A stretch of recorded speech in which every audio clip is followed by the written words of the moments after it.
Hi, everybody, and welcome to Scottsdale Big Book Study, where we will study the Big Book of Alcoholics Anonymous. Today's date is the 6th of May, 2023.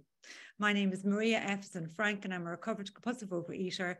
I'm from County Dublin in Ireland, and I am your host for today's study. Our co-hosts today are Sue L. and Tanya G. If you have any questions or any concerns during the meeting, please contact either myself or any of the co-hosts, and you can do this by private message in the chat function. Please note that we'll disable the chat function for the duration of Harlan's workshop, but we will enable it again at 10 minutes before the Q&A. In the interest of unity, we ask that you keep your camera on during the study. So please, just so we can all be here together and to see each other's faces, please do try, if you can, to keep your camera on. We ask that you can keep your microphone unmuted at all times during today's study, and also please do turn off your camera if you're exercising or if you're eating or you need to step away for any reason. We'll post the link to the 7th edition in the chat function. This money goes towards the cost of our Zoom account, the cost of uploading our recordings, and we also send contributions to our intergroup and to the World Service Office. We'll also post a link to the previous week's recordings, and we'll do this in the chat function as well. The recordings are on the Scottsdale Big Book Study website. We'll now turn over the meeting to Harlan G. in Scottsdale, Arizona. Good morning, Harlan. Good morning, Maria. I'm so glad to be here today. I hope wherever the heck you are, it is as absolutely stunning as it is here. It's 74 degrees. The humidity is shoe size. The nearest cloud is somewhere over Cece's house in New Mexico. And it is just unbelievable day here in Scottsdale, Arizona, in the Sonoran Desert. We have been talking about step 10. Last week, we went through step 10. We went through the mechanics of it, and we tried as best we could to dispel some of the misconceptions around step 10. The biggest misconceptions around step 10, just to review, are these. Number one, step 10 is something that we start after we're finished with step 9. No, that's not the case. And we don't do it that way because step 9 can sometimes be more of a protracted process. We have to find people. We can go through certain amends very quickly. People are, they're right near us. They're proximus to us. Some people need to be in a situation where it's a little more time consuming. They don't need to be, but it is a situation where it is a little more time consuming. And one of the things that we talked about last week was this word as. It says here very clearly, we vigorously commenced this way of living as we cleaned up the past. And so I introduced people to step 10 as we come out of 5, and we take that hour after 5, and then we do 6, 7, 8. And then we don't start 9 right away because I want them to finish their 8-step list, rather. I start them on steps 10 and 11 very, very quickly. Some of you are texting me about my shirt. I'll explain that very quickly. I am going to a memorial service today for a friend of mine who unfortunately committed suicide. And I am driving with not my adopted mom, but my surrogate mom, I guess is the best way you can describe it. And normally I wear t-shirts. My phone is blowing up here, which I appreciate. But if I show up in a shirt without a collar, I'm going to catch the dickens from this woman. And she's 91. I'm not going to do anything to hack her off. There's no way in heck I'm showing up without a shirt that has a collar on it. So that I appreciate the questions. All right, now back to, it's amazing what you guys notice. It's incredible what you guys will sometimes notice. Okay, let's get back to the thing. Step 10, very, very important step, because no matter how evolved my recovery gets, I will never rise above the level of a human being. And as a human being, I'm going to be privy to sadness and fear and anger, and I'm going to be privy to jealousy, and I'm going to be privy to happiness. all manner of emotions are headed my way, no matter what I do. And no matter what happens, so no matter how many times I go through steps 6 and 7, these defects of character will resurrect within me very gorgeously, because the human ego, which is the parent of these defects of character, resurrects itself beautifully. You know, my often repeated theory is that if every organ in the body resurrected itself like the human ego, we would live to be 35,000 years old, for crying out loud. I mean, there'd be no destroying us. Excuse me, there'd be no destroying us.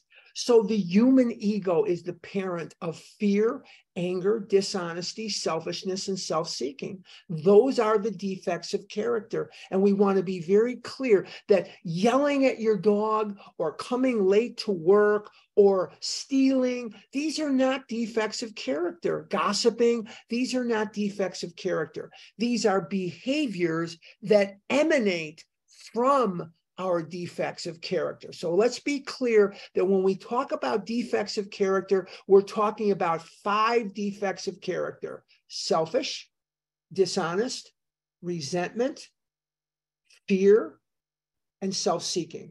Those are the 5 defects of character. All these other behaviors stem from these things. Now, one of the other misconceptions about step 10 is that this is something that you write out. You don't. You can write a 4th step, and the very beginning of the paragraph says, we continue to take personal inventory.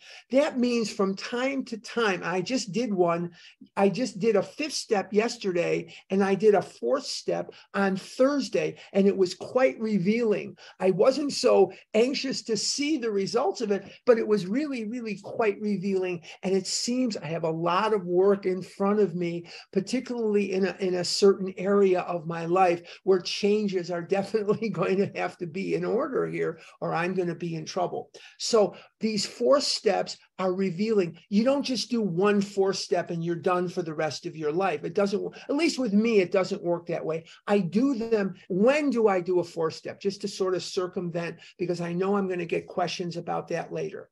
If I've done a 10th step on something and it keeps persisting, not good English, it persists. That means that I'm going to have to sit down with pencil and paper, and I'm going to have to do step number 4 on that issue, because if it's persistent, that means it needs more of my attention.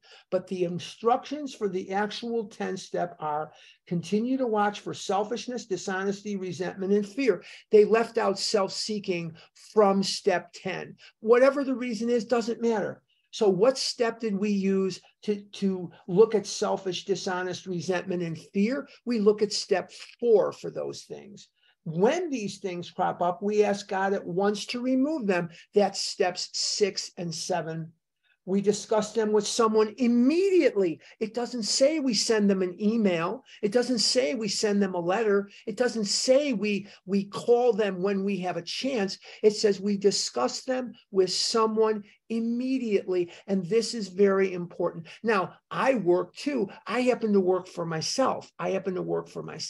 So some of you are saying, oh, I can't do that. I can't make a phone call. You know, there's cathedrals in every public building in America. Some are marked men and some are marked women. And with the advent of our cell phones, recovery becomes that much easier. Eventually, I'm going to go to the bathroom. And when I do, and how long should the 10th step take? Not very long. It's about a 2-3 minute process when it's done correctly.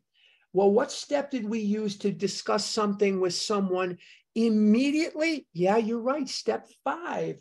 Okay, and make amends quickly, steps 8 and 9.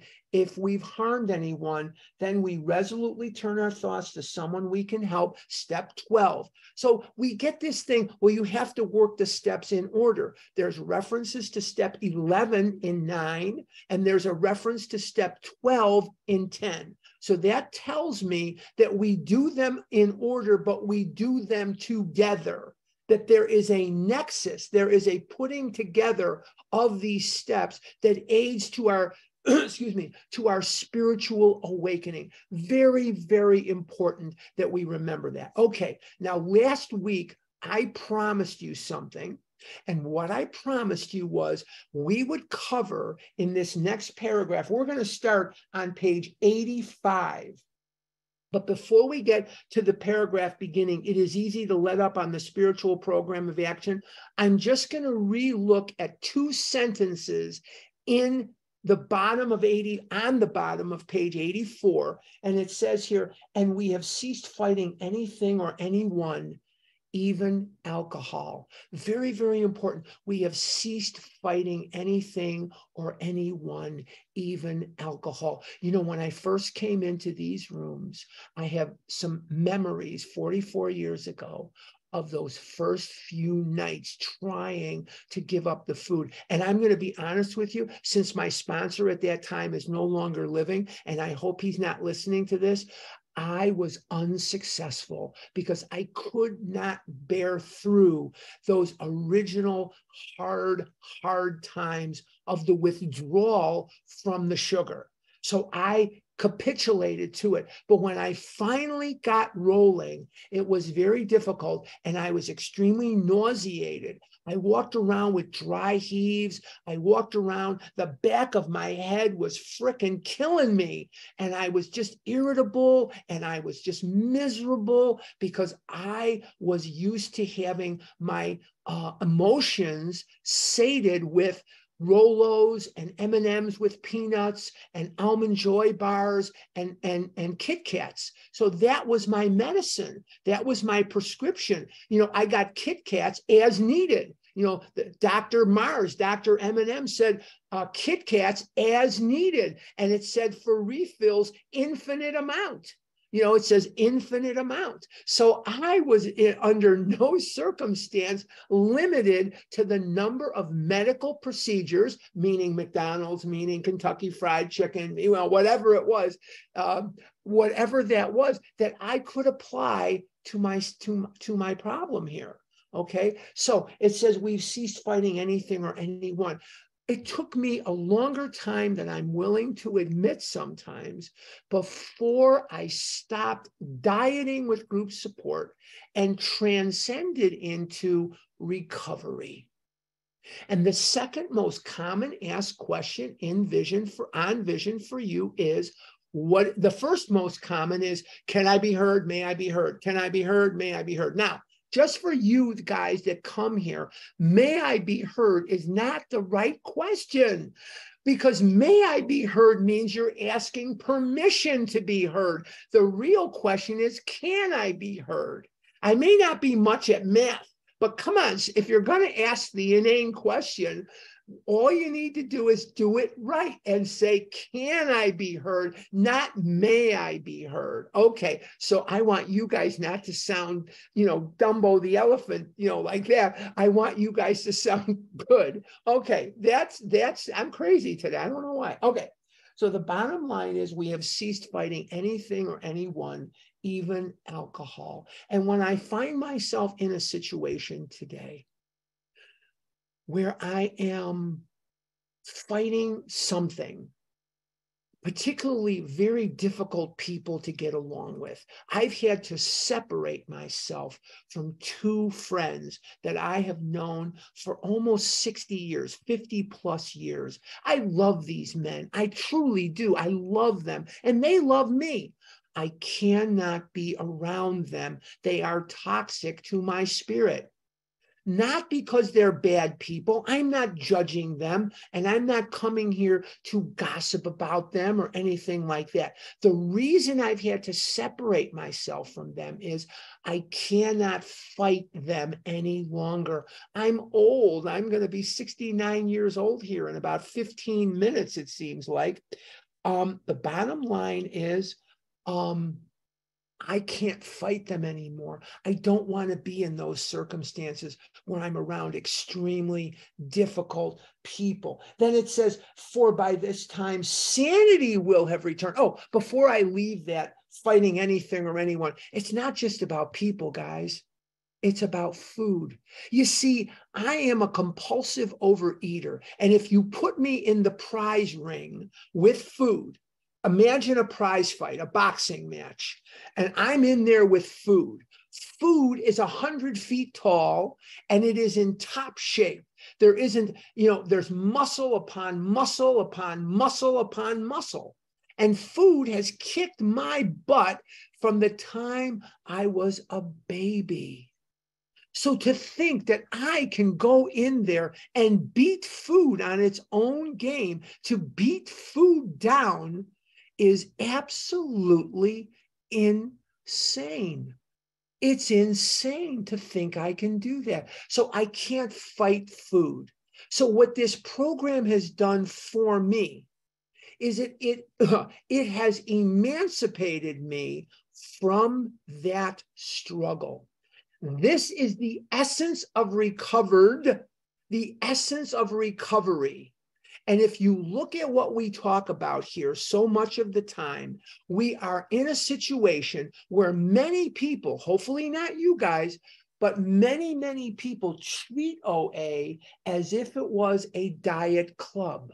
And we come in here with dieting skills. We've all been on diets our whole life. I would be willing to wager, because today's the Kentucky Derby, so I might as well wager today, right?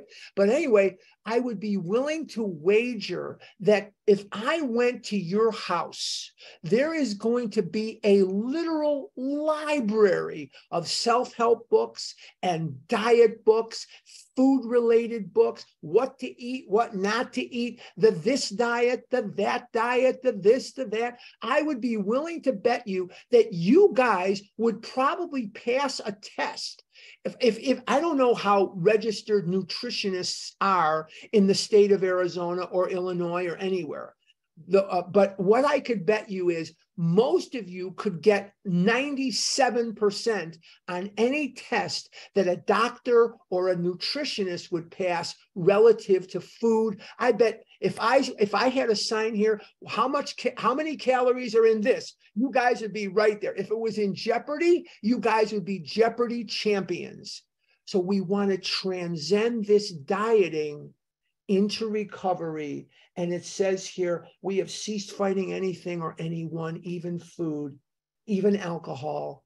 And then it says here, for by this time, sanity will have returned. Now let's take a look at what that means. What step did we get introduced to this concept of sanity? That would be step 2. In the words that it says there, look at the words. It says, came to believe that a power greater than myself could restore me to sanity. And somebody very wise said to me, came to, period, believe that there is a power greater than yourself that can restore you to sanity. Because after step 1, what happened to me? I came to. I came out of that anesthetic. I came out of the ether. I came out of that dead spot. Came to, period. There's no period there, but I'm just telling you, period. Believe that there is a power greater than yourself that will restore you to sanity. Now, when we say this, why did he use the word sanity rather than sobriety? Because isn't that the point of Overeaters Anonymous, is to be restored to sobriety? I mean, to abstinence, or AA to sobriety? No, because when God opens a door, he opens it all the way. I had houses with garages for a long time in Eugene, Oregon, and here in Scottsdale. My garage was like huge. It was like not the one in Eugene so much, but the one here in Scottsdale. Man, the Bears could have played football in that thing. But anyway, when my garage door opened, it was big. It was huge. It was like this whole thing. Well, when God opens up a door for me, he doesn't just say, come, my son, I will heal your addiction to food. No. He's healing my addiction to fear. Now, I'm not there yet. I'm a work in progress. I'm going to heal your addiction to jealousy. I'm not there yet. I'm a work in progress. I'm going to heal your addiction to codependent behaviors. And I'm going to heal your addiction to destroying and sabotaging yourself. I'm still a work in progress. But what we see is a lot of progress here. So when we look at our human self, we are not just eating machines. We don't just have an errant relationship with food or a hideously destructive relationship with food. We have a destructive relationship with the people, places, and things around us, and we have been a prey to the defects of character, which have caused us to put ourselves in a position to be destroyed. When this disease comes into your life, it doesn't just make you thin or fat or bulimic or whatever, or obese. It doesn't just do that. It comes in and it permeates and putrefies every cell of your being. And it stains the soul with an ink that will make it so you do not want to live and do not care. The will to live is so ingrained in me today. I want to live, where for years and years and years of my life, I hated living. I hated life. And I pissed away years and years of my life. You know, many of you write me very beautiful, beautiful correspondence about these sessions. Let me assure you of something. I paid in blood. I paid in sweat. I paid in tears. So I thank you for your emails and all that stuff. It's very nice. But we all pay, not just me. We all pay for our seat here. You would be of no value to God unless you had gone through what you had gone through. You know, every morning of my life, I read these words. And these are words that I read because they are important to me. And they're on page 124. And on page 124, the second paragraph of 124, it says, this painful past may be of infinite value to other families still struggling with their problem. We think each family which has been relieved owes something to those who have not. And when the occasion requires, each member of it should be only too willing to bring former mistakes, no matter how grievous, out of their hiding places. Showing others who suffer how we were given help is the very thing which makes life seem so worthwhile to us now. Cling to the thought that in God's hands, the dark past is the greatest possession you have. The key to life and happiness for others. With it, you can avert death and misery for them. I read those words every morning because I need to remember that we don't go through what we go through for nothing. We go through what we go through so we could help the next person. Let's go to page 85, where we're going to read the words, it is easy to let up on the spiritual program of action. Let's stop right there. This is not a program for people who need it. It is not a program for people who want it. This is a program for people who do it. This is an action program. Am I perfect? No. No. Do I always think perfectly? No. Do I always act perfectly? No. But what I do is I strive with all my heart and soul to learn and become better. And how do I do that? By sponsoring, by serving. That's what I do. That's what you've done. Many of you are sponsors. Many of you have done so much service, so much, so much. You know, I love the OA birthday. I love the OA birthday. I look forward to it all year long. And it's in January. It's in the middle of January every year. It's in Los Angeles, California. And it is just a wonderful convention to attend. And the reason that I love the OA birthday isn't just because we get to see each other, which we didn't during the pandemic, but the OA birthday takes recovery very seriously. Now, a number of years ago, I was the vice chair of that committee.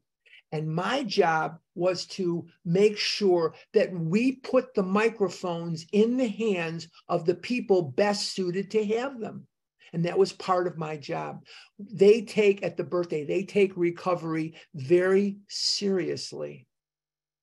But one of the things that I never, ever understood until I was the vice chair is, holy mackerel, what an undertaking this is.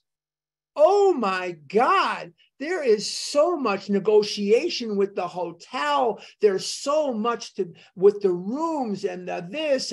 Oh my God, it's like putting on a space. It's a launching of the frickin' space shuttle. It's amazing how much work goes into this. Holy crap on a cracker. I never in my entire life knew how much work there was. But this program of recovery is work. And if all I'm going to do is just go to meetings and go to meetings and go to meetings, go to meetings, don't eat, go to meetings, don't eat, go to meetings, don't eat, I'm going to fail. I'm going to fail. You know, you hear this about go to meetings, don't eat and go to meetings. That's a bare beginning for people like me. I can't just exist on go to meetings and don't eat, because eventually I'm going to eat on my way to the meeting. I'm going to pray for a Russian airstrike during the meeting, and I'm going to eat my way home, which doesn't make a lot of sense now because I go to Zoom meetings almost exclusively. So, you know, in the old days, you had to actually get in the car to go to the meeting, whereas today, all I have to do is shake the mouse and I'm there. But the bottom line is you get the picture. So it takes action. Now, I am of the belief, and I have been of the belief for a very, very long time. Now, cannot prove this. There's no scientific proof for this. There is no vindication for what I'm about to say in the big book. This is my theory. This is my opinion. So you are free to ignore it. But this is my theory, and it has been for a number of decades now. I believe that food addiction, alcoholism, and drug addiction, gambling, what have you, are spectrum disorders. What does that mean? We are affected identically, physical allergy, twist of the mind, but we are not affected equally. We are affected identically in that we have the physical allergy and the twist of the mind, but we are not affected equally. So that means that the effort that I put forward to sponsor others, the effort that I put forward to be of service to Overeaters Anonymous has to exceed the level of my effect.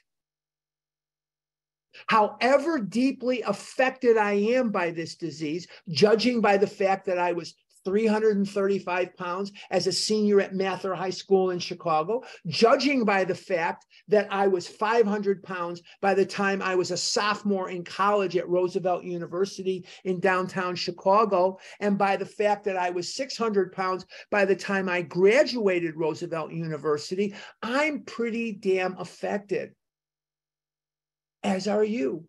You are affected enough so that your disease drove you into these rooms. How many people here, show of hands, woke up one day and said, God, I wish I could be a member of Overeaters Anonymous. I can't wait to spend my life in church basements. How many people believe that? I don't think so. I didn't think so. But yet here we are. But you were affected to the point where this disease wreaked havoc on your life, not just by weight, not just by the level of how many operations that you had to have because of bulimia or because of obesity, or how many treatments you had from doctors rushing you into emergency rooms because of your level of anorexia. But because this disease does more than that. It doesn't just touch you in the area of food. It destroys us. It isolates us. Any abusive person, any abuser, the first thing they do is they isolate you from your support system. They isolate you. They tell you they don't like your family. They don't like your friends. They don't want you around your family. Though that is what abusers do. They want to be the air and the sun and the water and everything that you need in life. They want you to have to come or think that you have to come to them for these commodities, and you don't. Once they isolate you, they have you. Now, this disease is the same thing. Once it plops you in that easy chair and you're no longer partaking in social things, you're no longer doing whatever it is you're doing with friends, with family, you are completely isolated. Now you give up and you get the screw-its. Now you don't care whether you live or die. You're going to eat ice cream and you don't give a damn who knows about it. Or you're going to drink or gamble or drug or do whatever it is that you're going to do. And that's the process that it kills you. So if we look at this first sentence, it is easy to let up on the spiritual program of action and rest on our laurels. Now, we just said last week that if you are recovered, that is not a permanent condition. Just like if you're still eating and you're in the disease, that doesn't have to be permanent. You can get into recovery, but you're going to have to take action. So the answer to everything is action. The answer to everything is work. The answer to everything is, what are you willing to do? I got to turn the fan on. It's getting hot in here. What are you willing to do, and when are you willing to do it? What are you willing to do, and when are you willing to do it? So these are key questions. Now, let's continue. We're on page 85. We are headed for trouble if we do, resting on our laurels, for alcohol is a subtle foe. Now, let's talk about that for just a minute. Now, I probably will not be tempted today because I'm going someplace where there's going to be food served. I'm going to a memorial service this afternoon. There's going to be food there. There's going to be donuts there. I happen to know for a fact donuts, and there's going to be like deli stuff, and there's going to be all kinds of bagels and crap like that. It's not crap, but they're going to have all that stuff there. And it's going to come from a top-notch place. The top-notch place here in the Valley is going to supply these things. I know because my friend is paying for it. So I know where they were ordered from. And that's good stuff. If you're going to eat, that's good stuff. But the bottom line is there's going to be all that stuff there. What probably won't happen to me today is I'm going to eat a donut. But here's what very easily could happen to me. I could think to myself that I'm hurting. I could think to myself that other people have it better than me. I could compare myself to other people.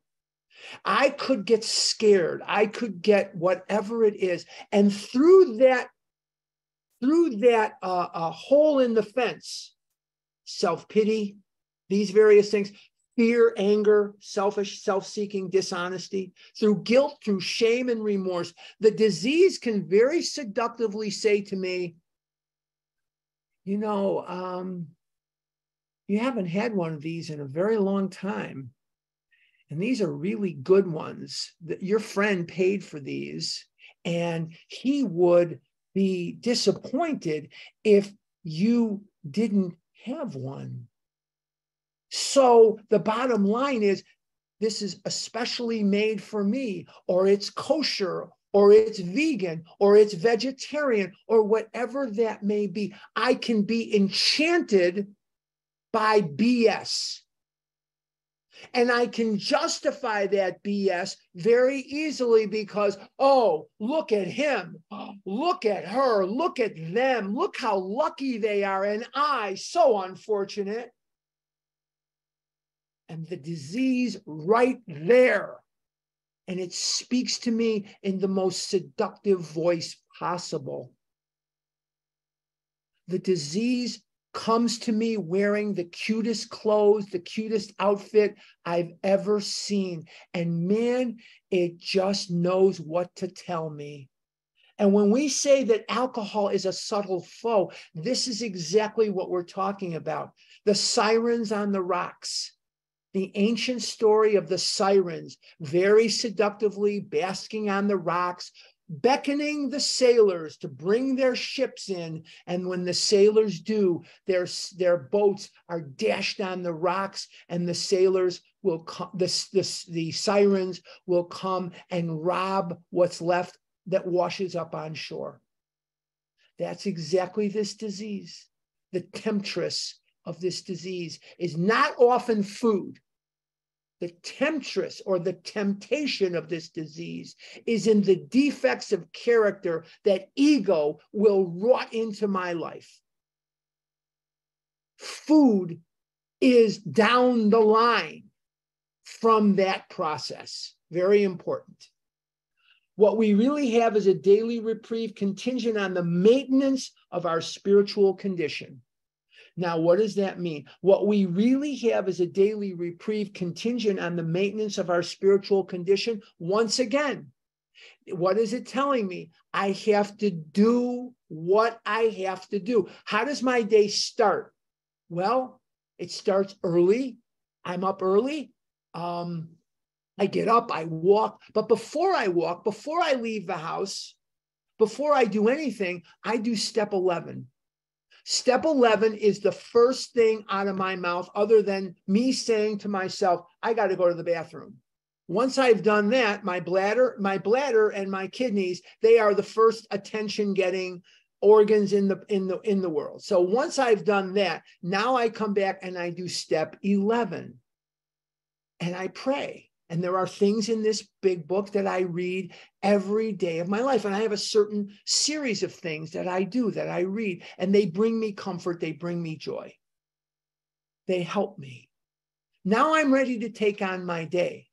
Now I'm ready to go. So I do my walking. Well, lately I've had to dress my toe because I had ingrown toenail removal the other day. And yowie, I got to put that Neosporin on there, and I got to bandage up the toe. So that takes a couple of minutes too. But other than that'll go away pretty soon in a few days. But now I'm ready to do my walk. Now I'm sponsoring, because when I'm on my walk, I get sponsored, and I am a sponsor because they know they're going to have my undivided attention. I start taking outreach calls usually about 2:30 a.m. my time. Usually around 2:30 a.m. my time. My gang knows they can reach me and they will have my undivided attention. So that's good. And that's fine. And I have a sponsor too. I have two sponsors now, but I have a sponsor that I reach very early in the morning also. Okay, so it's contingent on the maintenance. That means we must continue to maintain. Maintenance is a continuum flow. Notice that it's not in past tense. Maintenance is in present tense, because no matter how you read that, the word maintenance being in the present tense is that it is a series of events that never ceases. It just never, ever stops. Maintenance of what? Of our spiritual condition. And if I am not sponsoring and I am not doing the things consistent, I am with recovery, I'm not going to stay in recovery. Recovery is a liquid. It's not a solid. I have to continue to maintain the level of recovery, and I have to continue to work just a little harder than the affect of my spectrum disorder. I have to work just a little harder than I would if I were affected to a lower level. My suggestion to everybody is work as hard as you can, because that way you don't have to worry about it. You're just going to recover at that point. Every day is a day when we must carry the vision of God's will into all of our activities. And that means I have work to do because I'm not always as good at this as I'd like to be. Sometimes I say stupid things to other people that I care about. Sometimes I do stupid things. Sometimes I am stupid things, but I'm very human. And no matter how evolved my recovery gets, I will never rise above the level of human being. And as a human being, I am privy to doing, saying stupid things. But if I'm in fit spiritual condition, I can pray, I can correct mistakes, and I'm in the process of correcting some mistakes. But the bottom line is I must carry the vision of God's will into all of our activities. How do I do that specifically? By showing up as a recovered person. Showing up in recovery is about the best I can normally do. Show up and be that message of recovery that I know I need to see and others do too. We are all carrying a message. You've all heard me tell you the story of my daughter. My daughter was 19 months old. I was in complete and utter relapse. I was gaining weight in leaps and bounds. My daughter was 19 months old. We were living in Eugene, Oregon. It was a Sunday morning. Very hot for Eugene is 90. If it's 90, it's sweltering in Eugene. It was 90 degrees. She was in a diaper. I can picture it now. My then wife was unloading 2.5 grocery stores worth of food. I swear she bought more than one whole grocery store. So she's unloading massive, massive, massive amounts of groceries. And my daughter is playing on the kitchen floor, and the dogs are running around and doing whatever they're doing. And she's throwing them food. You know, she would come back from the store with all kinds of stuff for the dogs. But anyway, so my daughter was watching Daddy more than I believe that she did. And she opened up the door of the refrigerator and she turned her head to her mother and said, "Shit, Esther, there's nothing in here." Where did she learn that? She learned it by watching Daddy. And if looks could kill, I would have been vaporized by my wife. I would have just poofed into steam, and that would have been the last you ever saw of me. She opened up the door and said, "Shit, Esther, there's nothing in here." So we are all an example of something. Some of us are an example of the recovery, and sadly, some of us are examples of the illness in its active form. So we have to carry this into carry God's will into all of our activities. And now we have the 10-step prayer. And the 10-step prayer is one that I say about 10,000 times a day. How can I best serve thee? Thy will, not mine, be done. Boy, I still am so tempted to have my will, my way, my everything. And that's not what I really, really want. Because when God has his way, when God asserts his will, everything for everybody is better. But I want to tug on him and say, but wait a minute, what about me?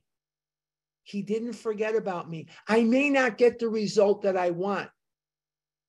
I may be hurt. I may be rewarded, whatever that may be. But in the long run, everything will come together in God's world for all of us.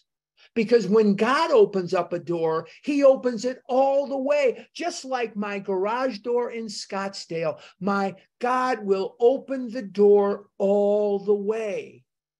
Yes, it may be a little hell waiting in the hallway for just a little bit, but God never opens up one door without opening up yet another door.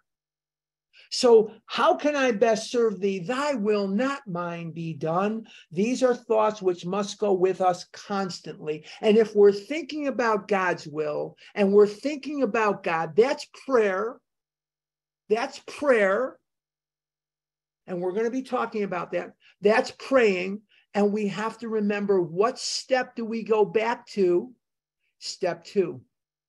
That we have come to believe that there is a power greater than ourselves that can restore us to sanity. None of these steps are permanent. They are all in flux. They are all liquid. Nothing but life and death can circumvent this fact. Recovery is a liquid, and the disease is a liquid. You can, if you're in the disease, you're eating, you want to eat, you've been doing some eating, you can change that by coming in, putting the food down, and getting a sponsor and working the steps. And the desire to eat that food will leave you, and you will see a different world. You'll be rocketed into that 4th dimension, but you will never be rocketed into any dimension for a permanent period of time unless you maintain it. Clancy Imislund loved this story, and I love Clancy. He's one of my heroes. I am unashamedly the possessor of a man crush on Clancy Imislund. And when he died, it was like a museum burning to the ground. He told the story of the invisible boat. And he loved to tell the story of the invisible boat. And he said that there was 2 guys on a shore, and they were waiting for the U.S. treatment center to come along and pick them up and take them into recovery. And one guy, he's on the shore, and all of a sudden this very fancy yacht, this very fancy boat comes to shore, and there's food on there, and there's music playing, and oh my God. And one guy gets out and he says, I'm going to take this boat. And then these alcoholics, they come up to the shore and they say to the other guy, hey, would you like to go out there in our invisible boat? And he said, I'm not that sick. I'm not getting into an invisible boat. I'm not that nuts. And they said, no, come on in. And he gets into this invisible boat, and they give him a paddle, and they tell him to paddle the boat. Now, this is a record because we're talking about paddles and boats 2 weeks in a row. That has never happened in this forum before. If you remember last week, I told you I needed a sponsor because my sponsor says, put your paddle in the water and start paddling. Okay, so this other guy gets in the invisible boat, and he thought he must, and these guys must be out of their minds. And they say, paddle, paddle, paddle. And he's paddling out, and he's paddling out, and all of a sudden, food appears. All of a sudden, this boat becomes a yacht. It becomes like a cruise ship with activities and all kinds of amenities on this boat. And they're paddling and paddling and paddling and paddling. And then he says, well, that's good enough for me. And he stops paddling. And what happened wasn't that the boat went back, reverted back to a semi-luxurious state. When he stopped paddling, the boat disappeared and he fell in the water. So recovery is that invisible boat, that if we paddle, we can have something better than a yacht, something better than something that is of this earth. But if we don't paddle, we don't maintain it, we can forget it. So we are in a situation where work is required. We are in a situation where work is required so that we can transcend our greatest dreams. When we eat, we think, oh, it'll just be, if it's really bad, it'll be this bad. Well, my experience tells me you'll wish it was that bad because it's going to be worse. And when you start recovering, you will find that it will be beyond your wildest dreams. the title of Roseanne's autobiography. Roseanne Scholar is the founder of OA. Her autobiography is entitled Beyond Our Wildest Dreams. And it's titled that, that's better. Okay, I knew I'd get it out eventually. It's titled that because this is what this is. A way to transcend your wildest dreams. My life is good. I wish there were certain things about it that were different. Who doesn't? Who doesn't? But I had to spend $9,000 this week because my 14-year-old air conditioner on the roof conked out on me. And in Arizona, where I live, you don't negotiate with air conditioners. You fix them or you replace them. There is no, oh, well, I'll take, we're heading into the hot part of the year. I'm not going to sit here and turn into a nothing. I replaced that air conditioner. Now I'm good for the next, 10, 15 years. So I don't have to think about it. I don't have to worry about it. It's off my head. But that's $9,000 I didn't want to freaking spend, but I had it to spend. I put it on my credit card. I don't carry credit card debt. I never thought I'd be in a position many years ago where I could spend $9,000, $10,000 at a crack and be okay. I'm not going to miss a meal. I'm not going to miss a mortgage payment. I'm not going to miss anything. Yeah, I don't want to do it. Yeah, who does? How many people here want to spend $9,000 on something that you can't eat or wear or whatever? Who wants to do that? But I did it and it's okay. Now I got a secret for you. The next guy that buys my house, he's getting jacked up $10,000. Don't tell them, but I'm jacking the price of this house up $10,000 because that's a heck of a selling point that you have a brand new air conditioner. So if I should keel over today and my friend gets the house, he's jacking the price up 10 G's. But just don't tell the next buyer. Okay, these are thoughts which must go with us constantly. And that is something that we have to work at. That is not just something that happens. I don't think about God constantly. I don't think about God all the time unless I absolutely work at it. That has to be developed. And how does that develop? By constant attention to it. It's not going to happen overnight. We can exercise our willpower along this line all we wish. It is the proper use of the will. What is the proper use of the will? The proper use of the will is to pray for God's will to be done, not mine. God's will is good. My will sucks. How can I best serve thee? Thy will, not mine, be done. So that's what I pray a lot. A lot. Much has already been said about receiving strength, inspiration, and direction from him who has all knowledge and power.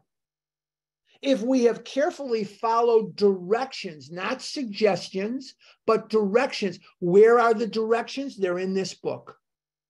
The directions on how to go from step 1 to 12 and then live my life are in this book.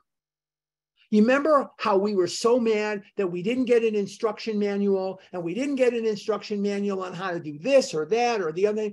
Here's your instruction manual. There's no problem that is beyond God's reach.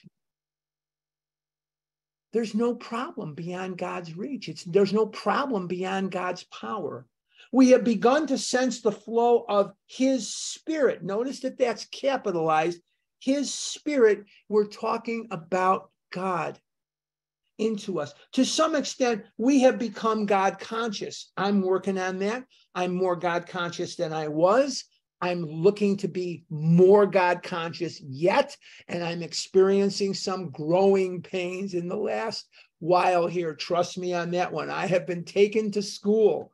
Okay, we have begun to develop this vital sixth sense. But we must go further, and that means more action. Notice it doesn't say that we must go further, and that means more meetings. It doesn't say we must go further, so we need a new food plan. Notice it doesn't say that we must go further, and that means more whatever. Now, I'm not knocking meetings. Don't come away from this thinking that I'm telling you, you don't have to go to meetings. I go to 5 Vision for You meetings. Oh, no, 6, because I go to Sunday morning, but let's just stay with 5. 5 meetings a week for 2 hours a day, every day, Monday through Friday. I go to the Scottsdale Zoom meetings Sunday through Friday. Now, if I'm visiting someone and I'm not here or I'm doing something, okay, I will miss meetings to go live my life. But by and large, that is my meeting schedule. I also, although I won't be there tonight, I also go to the family afterwards. I'm going to miss that tonight, unfortunately. And I know they have some very good speakers. But the bottom line is that I go to the family afterward. And every once in a while, as I tell others to do, I do myself. I go to a meeting on Zoom that I don't normally go to, where I can stretch and I can hear voices I don't normally hear. I can hear things I don't normally get exposed to. So this is something that is very important for me, is to make sure you understand I'm not knocking meetings, but just going to meetings is not recovery. If you came here today to this meeting and you were hoping to hear me give you a dieting tip, something I'm going to say that's going to help you stay out of the food, I'm sorry I disappointed you. What I can say that will help you stay out of the food is work the steps, get a sponsor, put the food down, get a sponsor, and work the steps. I don't have dieting tips. You want dieting tips? You've got books right in your house right now that'll tell you drink water instead of eating, or try. One time I was hospitalized at Skokie Valley Hospital. I'm going back now to the early 80s.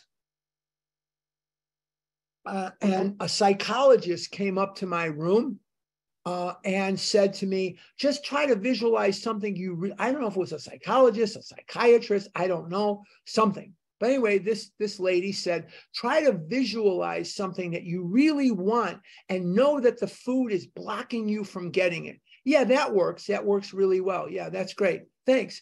But the bottom line is, if I don't have a spiritual awakening as the result of the steps, then nothing is going to keep me from that food. Absolutely nothing is going to keep me from that food. How do I know that? Well, my life proves it. My life is an example of Harlan on Harlan's will cannot stay out of the food on his own. If I could have stayed out of the food on my own, you wouldn't be here listening to me now. You'd be watching Rocky and Bullwinkle, or you'd be doing whatever the heck you're doing. You know, it's a Saturday. Maybe you'd be out at the Cub game or something. I don't know, but you wouldn't be here. But what I can tell you is I would have missed the greatest adventure of my life, that all of you are a part of me. All of you are an aspect of my recovery. I don't get to hug you at the end of the meeting anymore. I don't get to hold hands with you when we say the prayer at the end of the day, but I feel your love, and I hope I give enough of it back. That God is here when 2 or more of us are gathered together. I have been to many meetings, especially during snowstorms in Chicago. I have been to many, many meetings where there were 2 people there, me and one other person. That's it. I've also been to many meetings, North Scottsdale Fellowship Club and so on, where I was the only person that showed up. Maybe it was a holiday, maybe it was the Super Bowl, maybe it was something. I was the only person that showed up at that meeting. You know what? I didn't eat that day. I stayed there. I held the room open to see if somebody was coming, and they didn't, and that's okay. But I didn't eat that day. Trust God. Walk to God. See if he won't run to you. He will run to you, and he will pick you up as you would a toddler and hold you and kiss you and hug you, and you will know that you are loved and protected. You will know that there is a God and it's not you. So this step 10, and the step 10 promises should give you an idea of what recovered is like rather than recovering. Recovering means we're working toward these promises. Recovered means they are part of your life already, but you have to work to maintain them. We want to be very clear that recovery and recovered are not permanent states, that they are liquid, that they are transitional, that you through your action will determine where you are. Is your program where you want it to be? If not, work harder and work smarter. Sometimes working harder doesn't help you. Working smarter, because sometimes I hear people working harder, and what they're doing is they're adding all kinds of crap into their program that's in their way. You know, I love brisket. My mother used to make a brisket to die for. I love brisket. But what if I said, my mom's not making the brisket tonight, I'm going to make the brisket tonight, and I see some Fruit Loops. Should I put the Fruit Loops in the brisket? No. Now I see some chocolate syrup. Should I put some chocolate syrup in there? Maybe. No, I shouldn't. Should I put some sugar in there? Should I put some diet cola in there? No. No, it has to, the recipe has to be correct. Now, next week, we are going to talk about step 11. We're going to introduce step 11. We're going to be talking about prayer and meditation. And I'm going to take you back to 1939, and we're going to discuss what meditation meant to them at that time. And it was not, this idea of meditating on the floor and all this, that was not introduced to this country till many, many, many years after the book was written. So we're going to examine next week the history of step 11. We're going to be talking about prayer and meditation, and we're going to be going through the nighttime and the daytime practices. I don't know how far we'll get, but eventually we're going to cover that. What are some of the differences between the night and the day? Okay, before I turn it back to Maria, I'm going to remind